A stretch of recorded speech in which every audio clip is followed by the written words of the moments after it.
प्रकार मॅडम मी तुम्हाला एकच सांगेल, आमदार गणपत गायकवाडांनी घात केला। जे पोलीस कक्ष किंवा पोलीस स्टेशन नागरिकांच्या सुरक्षेसाठी असतं, तिथे माणसं न्याय मागण्यासाठी जातात। काल तिथेही आम्ही एक दलित कुटुंबावर त्यांची जमिनीचा जो प्रकार चालू आहे त्यांच्यावर अन्याय होत होता, त्यांच्यावर खोटी तक्रार दाखल झाली अशी मला माहिती भेटली असता ते गरीब कुटुंबांनी महेश गायकवाड यांच्याकडे न्याय मागितला। त्यांना न्याय मिळवून देण्याकरता महेश गायकवाड हे पोलीस स्टेशनमध्ये पोहोचले असता आणि तिथे ते सुरक्षित असल्याची त्यांना जाणीव असल्याकारणाने ते बेसावत असे बसले असताना त्या अचानक तिथे गणपत गायकवाड तिथे समोर आले आणि त्यांनी बेछूट असा डायरेक्ट जीवे ठार मारण्याच्या उद्देशाने गोळीबार केला आहे। आपण बघितलं हा सगळा प्रकार झाल्यानंतर गणपत गायकवाडांनी स्वतः देखील तिकडे कबुली केली की मी हे सगळं केलं। पोलिसांचं देखील म्हणणं आहे की त्यांनी ते हेतू पुरस्पर केलं। तर या संदर्भात आता पुढची भूमिका तुमची काय असणार? आमची भूमिका मॅडम हे आम्हाला न्याय मिळावा। आमचा जो नेता आहे या शहराचा प्रमुख सगळ्यांचा लाडका जो कारण काम करतो आहे त्याच्यावर जो हा हल्ला झाला आहे त्याची चौकशी होऊन जे गुन्हेगार आहेत ज्यांची आता गुन्ह्यामध्ये नावं निष्पन्न झालेली आहेत त्यांना पोलीस प्रशासनाने अटक करावी आणि त्यांच्यावर कडकचे कडक कायदेशीर कारवाई करून त्यांना जामीन वगैरे न भेटता त्यांना सलग सजा लागावी।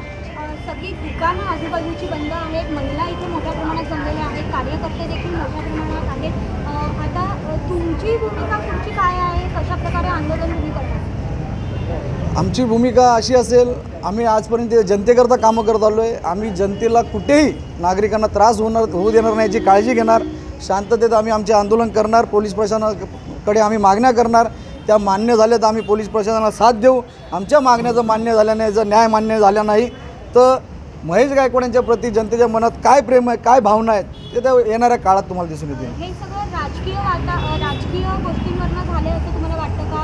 महेश गायकवाड आणि गणपत गायकवाड महेश गायकवाडांना शह देत होते असं आमदारांना वाटत आहे असं तुम्हाला वाटतं? ते त्यांना वाटतंय मॅडम, कारण त्यांनी गेली 15 वर्ष फसवणूक केलेली आहे आणि आजच्या काळात महेश गायकवाड जनतेची कामं करत आहेत। त्यांच्या मनामध्ये हे झालं होतं का मीच कल्याणचा राजा आहे, गेली 15 वर्ष मला कोणी हरवू शकत नाही, मी इथला स्थानिक आहे। त्यांना कोणी विरोधक असा नव्हता, पण आम्ही स्वतःला विरोधक मानत नाही। आम्हाला जनतेचे प्रतिनिधी मानतो, आम्ही जनतेची कामं करतो। परंतु आज ते कुठेतरी आमच्या जी आम्ही कामं करतो, जी निस्वार्थीपणे कामं करतो आणि त्यांनी त्यांचे आजपर्यंत जी कार्य केलेली आहेत जनतेच्या प्रति फक्त स्वार्थ ठेवून केलेली आहेत, त्याकरता जनतेच्या मनामध्ये त्यांच्या विरुद्ध द्वेष निर्माण झालेला आणि एका बाजूला महेश गायकवाड यांच्या प्रति प्रेम निर्माण झालेलं आहे हे त्यांना बघवत नाही। आणि ह्या भावनेतूनच त्यांना त्यांच्या येणाऱ्या काळामध्ये आम्ही स्वतःला त्यांचे प्रतिस्पर्धी म्हणवत नाही। आम्ही शेवटपर्यंत सांगतो आम्ही फक्त समाजाची सेवा करतो आहे, परंतु ते स्वतः आम्हाला त्यांचा प्रतिस्पर्धी मानतात। त्याकरता त्यांच्या पायाखालची वाळू सरकत चाललेली आहे आणि त्यांना पुढे त्यांचा कुठेतरी येणाऱ्या काळामध्ये पराभव दिसतो आहे।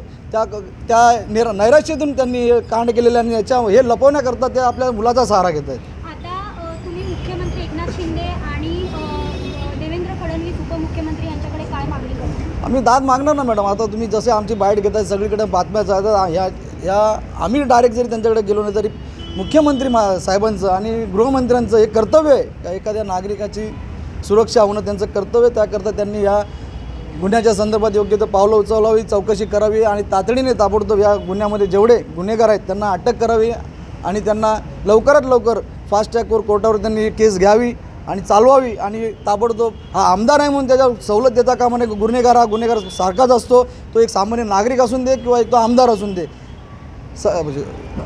कायदा हा सगळ्यांकरता सारखा बनलेला आहे। त्याकरता एका नजरेने या प्रशासनाने त्यांच्याकडे पाहावं आणि ताबडतोब त्यांना फास्ट ट्रॅकवर केस चालवून त्यांना सजा द्यावी।